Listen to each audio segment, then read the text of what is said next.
On the broadcast with me, General Dhruv Katoch, General Dwivedi, Sumit Peer joining us.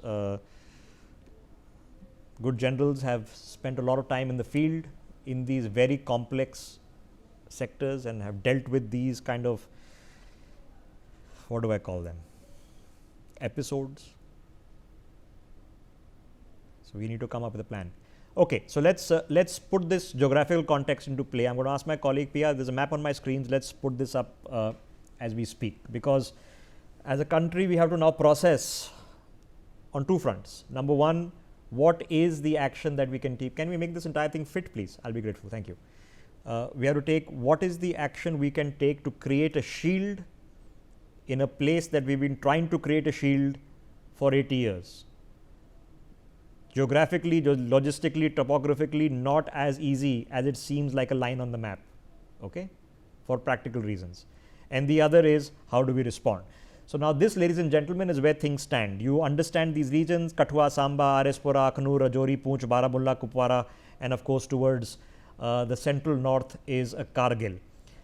These are the areas marked in the jagged line, which is the fenced section of the LOC. So this is where in most places there's no such thing as %, because there are rivulets and streams and canyons that you can put a fence everywhere. It's not possible, okay. But what is possible, this qualifies from Akhnur till Kupwara is the fenced section of the LOC. Large parts of the Kargil section, because of the topography, can't be fenced. Okay, that's about 180 kilometers, roughly as the crow flies, can't be fenced. Okay, south of Akhnur, as you get into Samba, Kathua, Arespora, is the international border, where you have a more traditional demarcation, primarily because the IB has had less problems, but also that the topography is much easier in what are lower reaches of Kashmir. So 190 kilometers of an international border, which has pretty good border defenses. The fence section of the LOC, which I would say has decent and improving border defensive, because it's not only passive border defensive like fencing, but you have active defenses like infrared cameras and patrolling. Then you have Kargil, where it is not practically possible to fence it. Now, let's have a look at the next entity, and I'm going to play this out on your screens, and my PCR crew will follow along very, very shortly. These, ladies and gentlemen, and I'm just, if you allow me, I'm just going to pause this, and can we blow this up on our screens the best that we can. In yellow is the line of control. What you're seeing marked here are the well-known, everybody knows it. I know it, all the generals sitting with me know it, Sumit Peer knows it. You can do a quick Google search and find out for yourself. These are the well-known, established terror training camps on the other side of the LOC. We've all heard of Balakot, okay. Then we know that two camps exist outside Muzaffarabad. These are the Bela Nur Shah, both operated by the LET. Then in Bandijura, you have a camp. In Chinar, you have camp. In Amina, in Haider, in Rawalkot, and in Kotli. These are the large terror camps. Operating amongst them, there is the TRS, the TUM, the Hizbul Mujahideen, which is the HM, the HUM, the NOM, the LET, the Al Badr, the Huji. They're all the same. Okay. So we've done the demarcation for you, and this is going to be available on our social media for your ready reference as well, if you want to refer to it. Okay. Now, so this is the position, what we can do in defense and what we can do in offense. These are the well-known terror camps. We all know what happened to Balakot. Okay. Now, let's discuss options. I'm putting all the options on the table. So let's look at option number one, and I'm going to explain it before I get in my guess. Arms attrition. Ladies and gentlemen, every time you fire a heavy shell or a mortar shell or even LMG and HMGs, you have to understand that the Pakistani capacity to retaliate diminishes. They cannot afford the replacement of even their ammunition as things currently stand. So you can do arms attrition with them, and make them pay a heavy price. You can pretty much bankrupt the arms division, procurement division of the Pakistani army. There's a risk to this because they will fire back, and we do have schools and villages literally being overlooked by these installation of the Pak Rangers in the Pakistani army. But all options are on the table. The second option on your screen. So, do we open up fire on the LOC? The second option is an all-out offensive. We've done it before. We have certainly threatened it before, and not too long ago. I can think of a certain Air Force pilot who was shot down and returned within 48 hours. And I can reliably tell you, on the premise of Pakistan facing something they would have never perceived would have happened from a misadventure that they tried last time around. So, you can do it.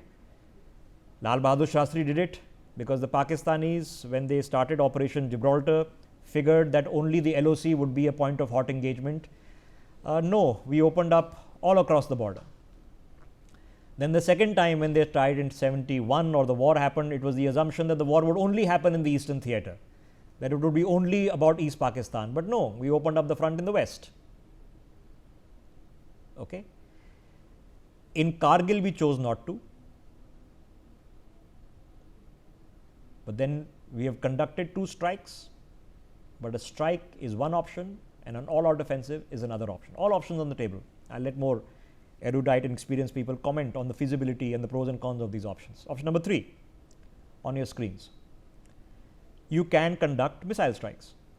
Now, in this day and age, it can be a drone strike or missile strike, but something which would be an unmanned vehicle where you can take out these known camps. And trust me, I have given you the public knowledge. Okay, privately, military intelligence has a very accurate idea of who is doing what. We have all the satellite technology that you can name, pointed, tracking these people live. Okay, so we know what's going on. It's an option, and we have to make a decision of what we do. Okay, pros and cons to this option as well. Then option number 4 rather on your screens. If you go a step further, is airstrikes. Now, the difference between a missile strike and an airstrike is an airstrike means that you have to physically send aircraft either near the LOC or even beyond it, like we have potentially done in the past, and take out targets. I am going to present an unconventional option number 5 for your digestion and for the digestion and conversation of my guests, which is the Pakistani army. Now, all of us know that the Pakistani army not only runs the state of Pakistan, the security of Pakistan, but runs about 40 to 50% of Pakistan's private sector GDP under the Fauji Corporation. Now, you can potentially, this is not an overnight strategy, but you can potentially do to the Pakistani army what the Americans did to the Republican Guard of Iraq and the Revolutionary Guard of Iran. What does that mean? That means that these individuals, their generals, their chiefs, are unable to travel abroad. They are unable to hold foreign bank accounts. Their properties in Dubai and Macau and Hong Kong and London suddenly vanish. Their ability to do commercial transactions vanish. The ability of the Fauji Corporation to receive investments and do commercial transactions can get destroyed. Believe it or not,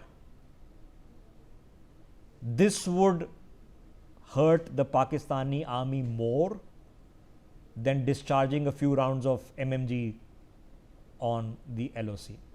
So now let's open this up. Joining us on the broadcast, Major General G. Dwivedi is with us. I can see Sumit Peer, as I've already introduced him, is joining us on the broadcast, and General Dhruv Katoj is with us. General Dwivedi, now I'm going to put aside for a moment the actualities on the ground, and I'll come and discuss that with you later, because the immediate priority, of course, is the manhunt.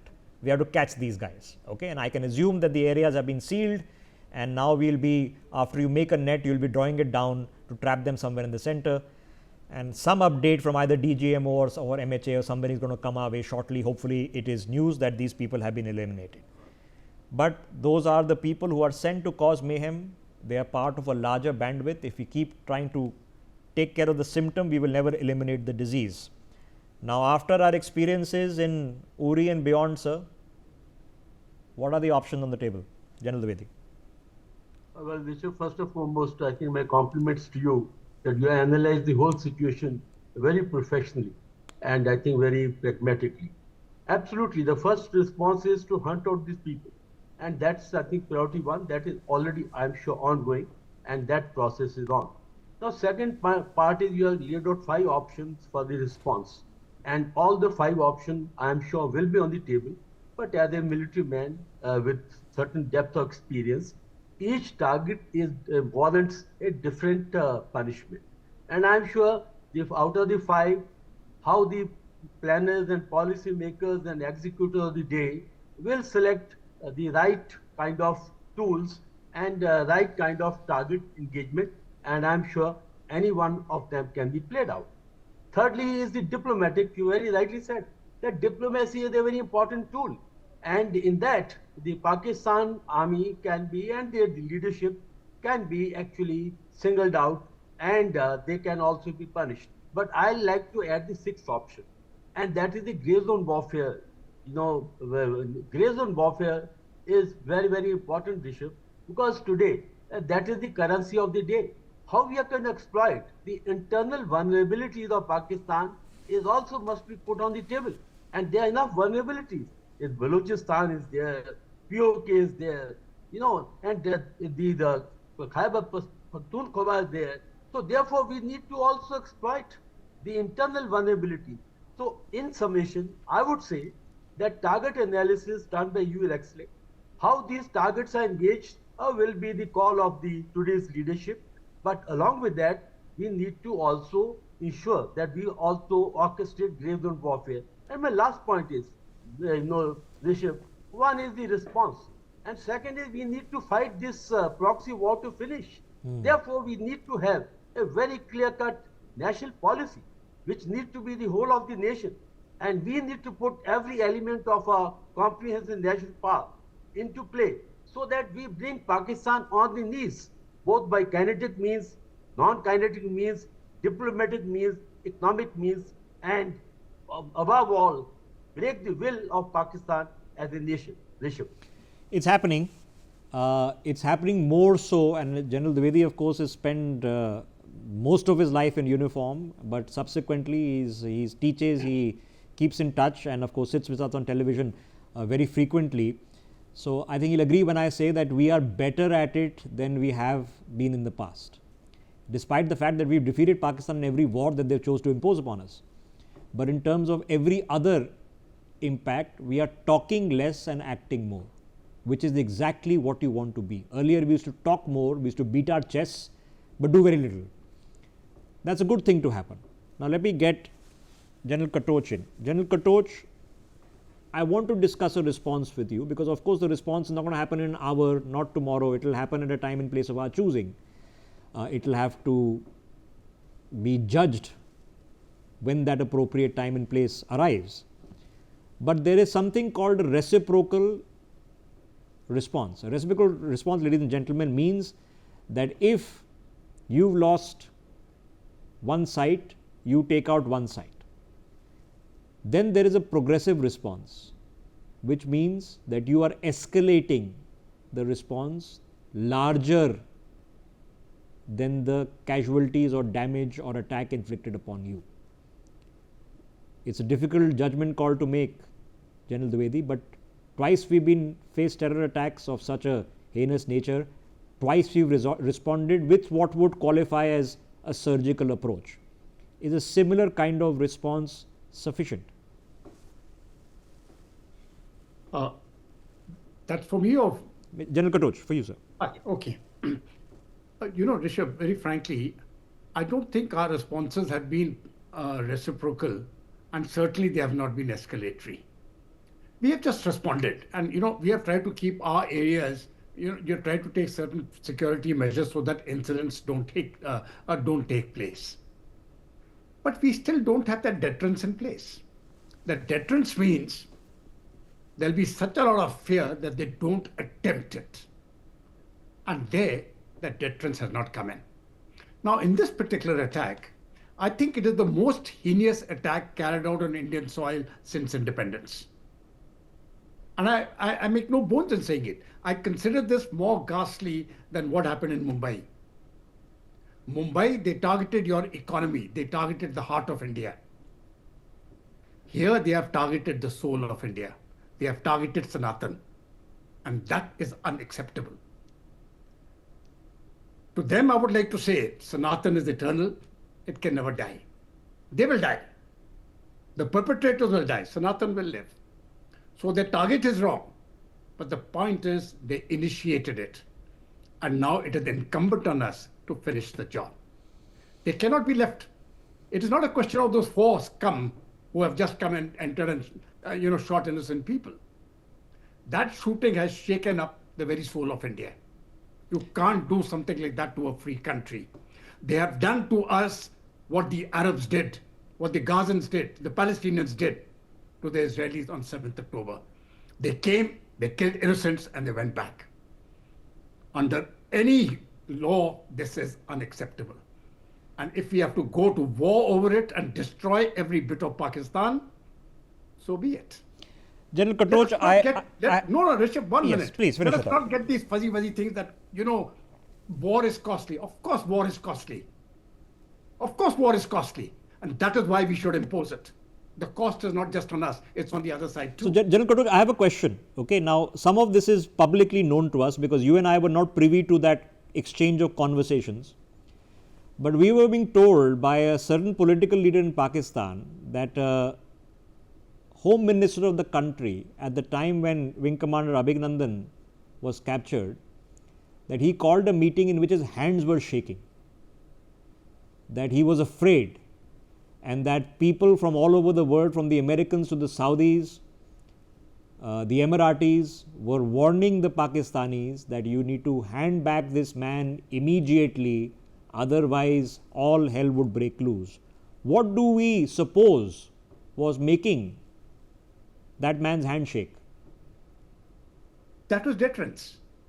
You see, the question is the fear, okay, something will happen. And it has happened many times to Pakistani politicians. Once they know that India means business. But sometimes, there is this business, okay, war is not the only option. Of course, war is not the only option. But don't take it off the table. War must be on the table as an option. Don't use it. That's different. But when you take it off the table, you give them an escape route and tell them no. What has happened yesterday is unacceptable. Unacceptable. It has shaken the conscience of every single Indian. And that is why the response is necessary. It has to be strong and it has to be targeted against two entities. It's got nothing to do with those four scum. We will get them someday. If we don't get them today, we'll get them tomorrow. If it takes a year or 10 years, we'll get them, we will kill them. That is a given. Their count has started. They're handlers in India. We will get them too. The important thing is to get those two people who were the perpetrators, the Chief of Army Staff of the Pakistan Army, Asim, and the Pakistani Prime Minister, Shehbaz Sharif. They are accomplices to this, and they have to be held accountable. It's very simple to say that India can impose sanctions, these fellows. It won't really work. But India can declare Pakistan a terrorist state, one, declare them a terrorist state, and number two, ensure that all treaties which we have signed with them are null and void, including the Indus Water Treaty. Make a start. Let me get Sumit Peel, because I want to establish this, because this has been debated in the past, at least when I was growing up. Sumit, we've always been told that when things like this happen, response has to be reciprocal and proportionate.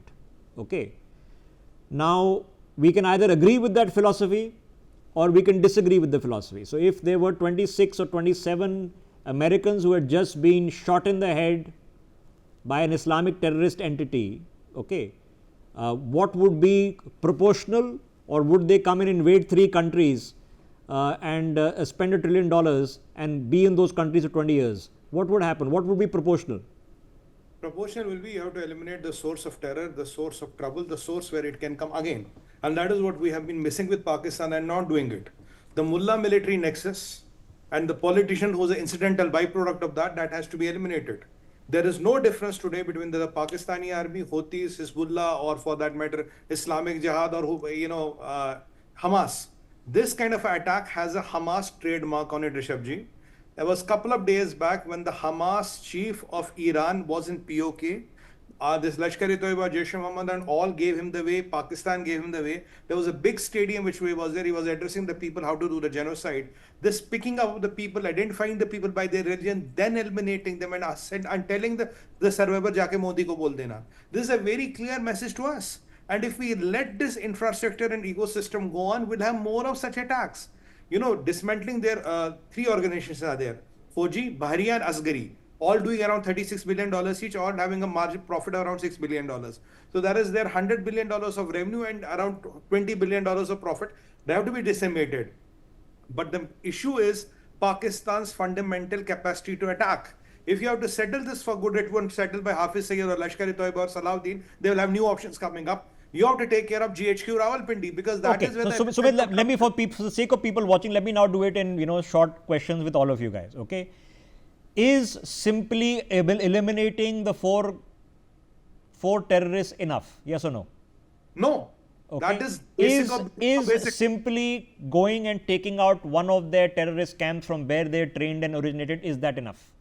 No, sir. That will do nothing. That is like a haircut. Usse kya hoga? Okay. For the people who say that if you create a problem and Pakistan actually collapses, that will be worse for India. Should we be afraid of that? Not at all, because if they survive, they will not let you survive. They believe in Ghazwa Hind. They will come bigger, better and stronger, and there will be a day you might not be able to handle them. Don't let people grow beyond your size, your enemy grow beyond your size. Okay, so just getting the four guys not going to be enough. Let me put the same question to General Dwivedi. General Dwivedi, just capturing the four guys or eliminating the four terrorists who did this, is that going to be enough? Rishabh, these four guys are expendables. They don't mean anything. Not only four, the 1,000 who are sitting inside are expendables. They don't mean anything. We got to actually get to the core of the issue. Core of the issue is Pakistan Army. They need to be given the right treatment on the LOC. I don't think this ceasefire is doing any good to us because it gives them certain amount of immunity. The second point is we need to take them out, the handlers who are sitting inside. Don't worry about these expendables. They don't mean anything. We need to take out the leadership of these outfits, leadership of the Pakistan Army, leadership of the political army. And if Pakistan is to break, we must help it to break faster. And therefore, I am fully that Baluchistan, POK, Khyber Pakhtunkhwa, I think they should be given. So you don't believe with the people who say that if Pakistan fails and collapses, that will actually be 5 more headaches rather than 1 more headache for us. You don't believe with that theory? No, I don't think so. I have a different opinion. I think Pakistan collapses is good because as a nation, I think they are a bigger threat. But once they break up, I think we will be able to handle these small entities better than what Pakistan is today. General Katoch, we've heard across the course of the past 24 hours from a lot of Kashmiri locals who run guest houses and run the dhabas and the restaurants and the tourist facilities where these people have been killed. We are told that you cannot win a war if the people are not with you. Can we confidently say that the people are now very much with us? Oh, absolutely. The Kashmiri public, the entire public of Jammu and Kashmir is with India. There's absolutely no doubts about that. I didn't have any doubts about that even earlier.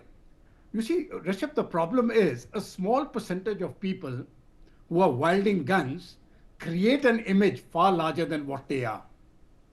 And that is what we have to guard against. Unfortunately, there have been elements in the political establishment of Jammu and Kashmir who have sided with the other side. And that spells danger because over the last 30 to 40 years, they have corrupted the administration of Jammu and Kashmir, eroded it completely. That was why it was essential to remove Article 370, to get that administration back on track. It has been 5 long years. A great job has been done. And now this heinous incident has taken place, which we have to address. And as very rightly said by my colleagues, You know, it is important to take down those 4 people. That message has to go. It is important to take down the handlers. That message has to go. But more important, it is to give that deterrence example to the Pakistan military and the Pakistan political establishment. No, there will be a cost. Yeah, And there that has cost to will be be something we sweat do on not their bear. brows and their fingers and arms shaking tonight, okay? Wondering where the response will come and how severe and massive it will be. For those, General Katoj, who will tell us that all you're doing is warmongering, how do we respond? Well, so be it. If it is warmongering, so be it. So be it. Okay. Israel, for their honor, Rishabh, just understand this. Israel, for their honor, they killed 2,000 people, and people are telling me the Israeli response is not proportionate. I said, for God's sake, what are you talking about proportionate? If they come and kill 2,000 civilians, you have to destroy their country. And what the Israelis did was right. They went inside Gaza and they destroyed it. And Okay. if they continue, they will continue destroying it. There is no such thing as a proportional response. There is something called deterrence. And that deterrence is what we must impose on Pakistan, the way the Israelis are imposing on the Gazan, on the Palestinian terrorists. Okay, so let me pose my last comment as a question to Sumit before I run out of time. Sumit, it's an unhappy and unfortunate simile that I am going to draw. So forgive me for it. But let me ask you, if in a lovely leafy vale, in a very relaxed and picturesque atmosphere, where newly married people and holiday goers were there with their family members and their children, if 26 Americans had just been shot in the head by Islamic terrorists, how would America respond? America would have sent F-35s there, aircraft carriers will be there, and Tomahawks will be rained like rainwater, and they will have frozen their all the assets, and they would say to the world, either you are with us or you are with them. And Rishabhji, let me add one more sentence. Yesterday, who got killed were chosen, picked Hindus. TRF sent a message, we let the locals go, we let the women and children go. We have eliminated and sent away Hindu settlers. We are called Hindu settlers now. And let me turn the tables. If it was an incident which was happened to 28 Muslims in India or anywhere, how the reactions would have been? Would have we talking the same thing? It was 28 Muslims in place of 28 Hindus. No, then we would be listening to Rihanna and all sorts of people telling us how we are messed up. Okay, I have one last question. We've had a commentary, Sumit, very recently from a member of the Congress party. He's married to Priyanka Gandhi. Okay, Robert Vadra. Now, Robert Vadra says that because we have created enmity between Hindus and Muslims in this country, okay, so the misapprehension of terrorists is that Muslims are being targeted. So this is a response to that. What do you make of this? I think we have to first find where did Mr. Vadra get the brief about this ISI Pakistan High Commissioner here. Did ISI fax to the High Commissioner and he handed over to him? Because this is exactly what Pakistan and ISI would be saying. Is he the spokesperson of Pakistan or ISI? That is again to be discussed. And when I listened to the whole bite, he was saying because you are Hindus, you inducted a Hindu government, and that Hindu government is perceived to have macho Hinduism, and because of that, Pakistan decided to send a few terrorists, and because these terrorists decided to slaughter you in cold blood, and because you are Hindus, you are responsible for your death. You don't have to blame Pakistan for it. Pakistan ne kuch nahi kiya. They were just reacting to the hawa, and they just decided to slaughter you in your own land and call you Hindu settlers. Okay. That is what he's saying. He even goes to say I saw videos on an Easter Sunday, churches were vandalized and priests were threatened and abused in India. I don't know where did he get those videos. If that is true, why is Donald Trump, European Union, England, and all the Christian world standing between us and standing behind Prime Minister Modi? All right, okay, fine. Let me ask the same question to General Dwivedi. General Dwivedi, just for your understanding, because too often times in the past we've been confused by this. So, is this something that is unconscionably wrong taking place, or can we analyze it and actually find a thread of justification that because this, then there was a causal link that led to a different causal link, and therefore this came as a response? Can it be justified in any way? Well, Rishabh, first and foremost, let me tell you, I was a professor and chair at Aligarh Muslim University, and I have interacted with the large cross-section of Indian Muslims. Let me tell you, they are as much Indian as anyone else. and they have a lot of patriotism. I think these are all created by politicians.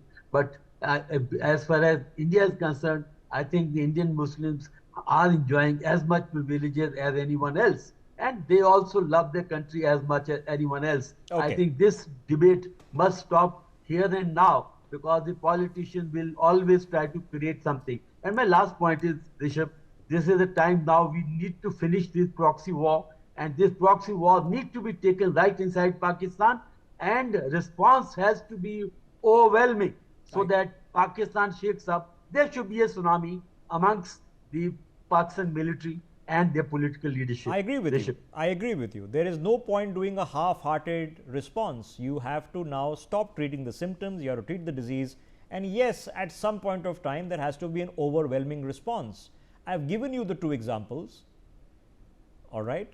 It was assumed by the Pakistani establishment, which is the army, that when they tried to invade Kashmir twice, in 47, 48, and then again in 65, that India would not give an overwhelming response, that we'll give a half-hearted response.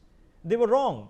They made the same mistake in 71, where they thought that the war would be restricted to the eastern theatre. They were wrong. It's only when we reached Lahore, then they realized that, oops, the game is up. Okay. So at some point of time, now when and how, I leave it to the fervent imagination of GHQ Rawalpindi to sweat on tonight. I take a break. See you in a minute.